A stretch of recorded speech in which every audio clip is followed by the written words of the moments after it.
मग आज आपण 3 अंकी संख्येला 1 अंकी संख्येने भागणे हा भागाकार पाहणार. किती? 3 अंकी संख्येला 1 अंकी संख्येने भागणे. लिहून घेऊ नका, आधी समजून घ्यायचं. बघा कोण रे? 428 भागिले 4. 428 भागिले 4. काय करायचं आपल्याला? उभं 428 भागिले 4. आपण जसं बोलतो तसं लिहायचं. किती पण सांगितलं तरी तुम्ही व्यवस्थित लिहित नाहीत आणि भागाकार पण नीट करत नाहीत. का? नीट ऐकत नाहीत म्हणून. तेव्हा मग ऐकलेलं तुम्हाला सूचनात पालन करण्याचं तुमच्यामध्ये आव्हान असेल. बरोबर आहे का? मी की भाव मावळे त्या दिवशी किती वेळेस सांगितलं होतं वरून खाली यायचं भागाकार करताना. तरी पण तू काय केलं? खालचं सगळं बरोबर केलं आणि वरचा इथं भागाकार रिकामच ठेवून दाखवायला आणला. तसं नाही करायचं. केलं ना तू? 428 भागिले 4 हा 3 अंकी आहे. 3 अंकी संख्येला आपल्याला 1 अंकी संख्येने भागायचे. तुला दिसतंय का ग? आता इकडे बघा, सुरुवातीला कोणती संख्या आहे? 4. 4च्या पाड्यामध्ये 4 आहे का? आहे. किती नंबरला आहे? 1. म्हणून भाग बसला 1 चा. 4 1 4. वजाबाकीचं चिन्ह द्यायचं. अशी आडवी रेष ओढायची आणि भागाकार करायचा. 4 मधून 4 गेले, 0 उरले. आता ह्या 4ला भागलो आपण. आता पुढे कोणती? एका वेळेस काय करायचंय? एकच संख्या घ्यायची. एका वेळेस एकच संख्या घ्यायची. मग आता किती घ्यायची? 2. आता किती घ्यायची?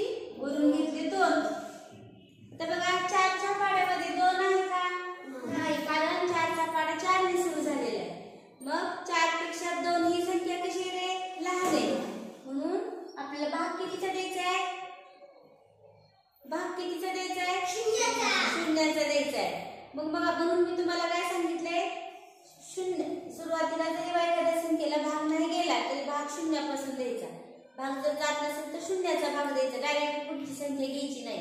जर तिथं तुम्ही तसं शिकलात तर इथं पण मग तुम्हाला लक्षात येते की भाग 0चा द्यायचा. नाहीतर मग काही विद्यार्थी काय करतात?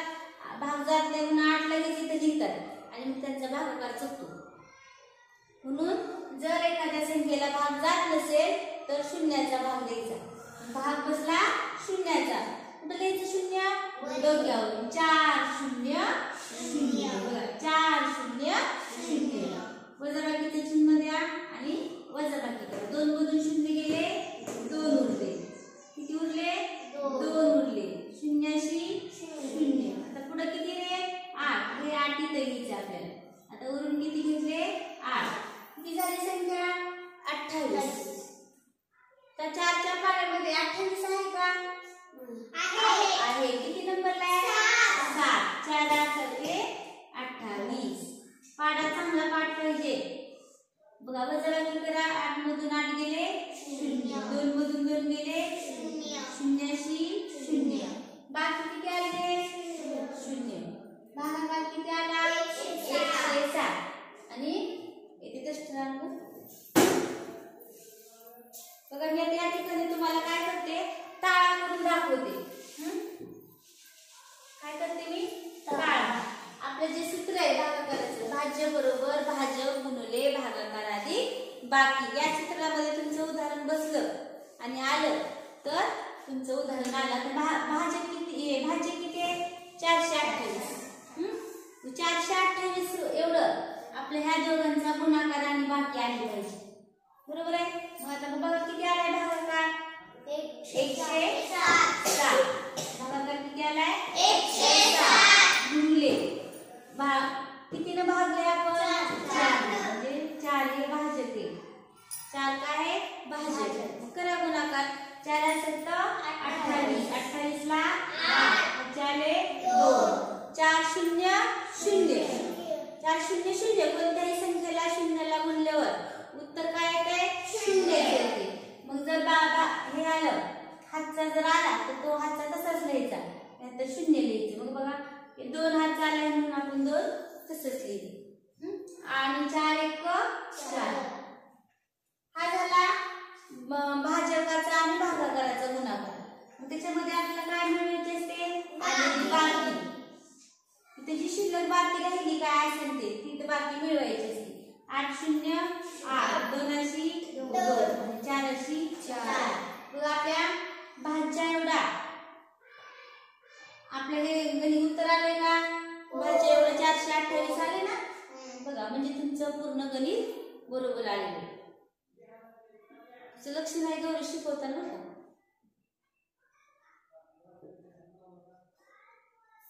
समजलं?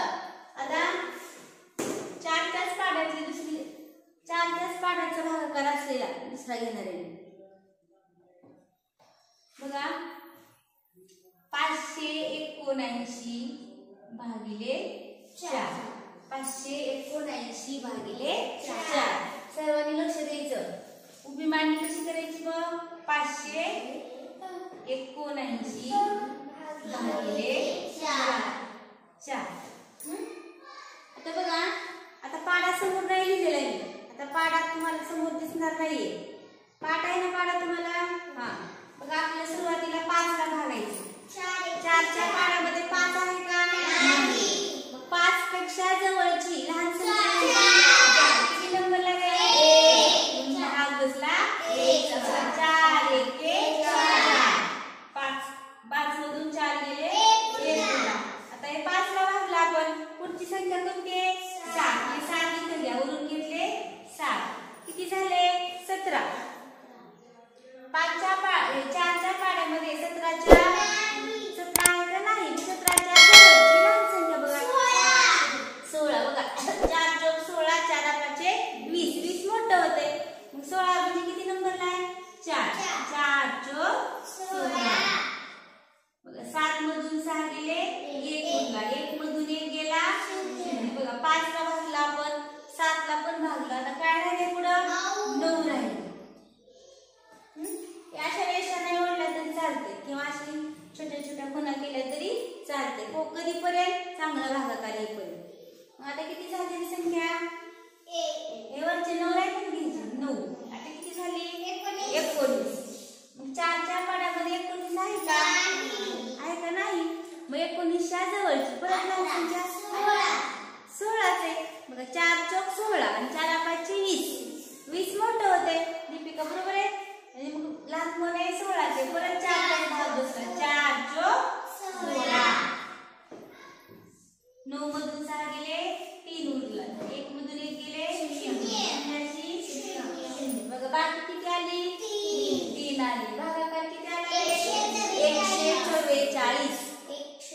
आता आपल्याला ताळा करायचा आहे. काय कसं ताळा करायचा आहे? ह्या दोघांचा गुणाकार 144 गुणिले 4. बघा म्हणजे आपला इथं भागाकार पण होतो आणि गुणाकाराचा पण ताळ्यामुळे सराव होतो. बरोबर आहे? बघा 4 चौक 16. 16 ला 6. 4 ला 1. 4 चौक 16 आणि 1 किती झाले? 17 ला 7. 4 1. 4 1 4 आणि 1 आणि 4 आणि किती? 5. 576 आला आपल्या भागाकाराचा आणि भाजकाचा गुणाकार. आता त्याच्यामध्ये काय मिळवायचे आपल्याला? आलेली बाकी मिळवायची. किती बाकी आली? 3 बाकी आली. इथं लिहायचं 3. 3 कुठं लिहायचं? इथं लिहायचं शेवटी. का शेवटी लिहायचं रे? कारण 3 हे एकक आहे. 3 हे काय आहे? एकक आहे. मग एककाच्या स्थानी ती एकक संख्या लिहिली पाहिजे. मग एकक स्थान कोणतं आहे? हे एकक दशक शतक. काही विद्यार्थी 3 जरी इथं लिहिलं तर ते दशक 3 दशक होतील. काही इकडे लिहितील ते 3 शतक होईल.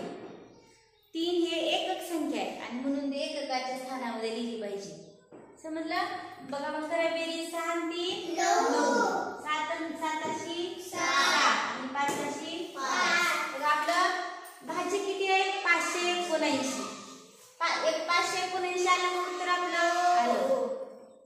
जर तुमचा पूर्ण भागाकार बरोबर आला तरच तुमचा ताळा सुद्धा बरोबर येतो. काही विद्यार्थी काय करतात? भागाकार चुकतो कुठंतरी. पण मॅडमने सांगितलं की ह्या भाज्या एवढा आपला ताळा आला पाहिजे. हा कसं बी करून तो ताळा आणते. मध्ये काही पण चुकतो जा खाली बरोबर करून आणते. करतात का तुम्ही असं? तसं नाही करायचं. हो हा भागाकार बरोबर आला